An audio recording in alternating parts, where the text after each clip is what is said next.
ဒီလိုနေကြစိုက်ခင်းတွေကဘန်ကောက်မြို့ထဲမှာပဲရှိတယ်နော်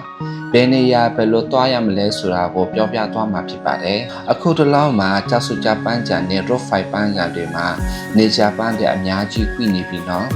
ကြောက်စုကြပန်းရံမှာ2နေရာခွိပြီးတော့ road 5 ပန်းကြံမှာ1နေရာစုစုပေါင်း3နေရာခွိနေပါတယ်နော်ပထမနေရာကတော့ BDX မော်ချစ်ကနေဆင်းပြီးတော့ဒီပန်းစိုက်ခင်းကိုတွေ့ရမှာဖြစ်ပါတယ်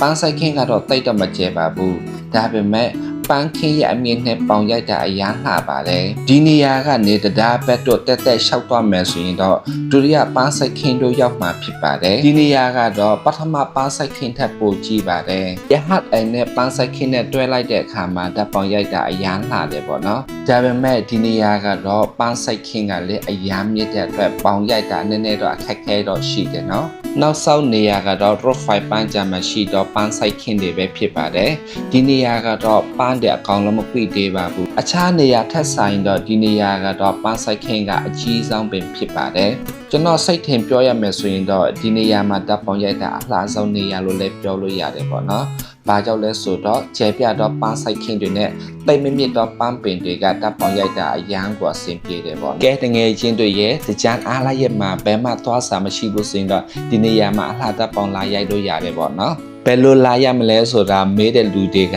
ပေါ့နော်ကျွန်တော်တို့က BDSC ပြီးတော့မော်ချစ်ကိုင်မှာဆင်းလို့ရတယ်လို့ MRTC ပြီးတော့ကြောက်စုကြကိုင်မှာလည်းဆင်းလာလို့ရတယ်ပေါ့နော်နောက်ပြီးတော့ line ကများစွာလည်းရောက်နိုင်ပါတယ်ဒီနေရာကတော့ဒီပန်းပင်ကတော့လည်းကြံထိတော့ရှိနေသေးတယ်ပေါ့နော်ကဲငယ်ချင်းတို့ရဲ့မြန်မြန်သာလာပါတော့ကဲဒီနေ့ဒီလောက်ထိပါပဲအားလုံးကိုကျေးဇူးတင်ပါတယ်ဘိုင်ဘိုင်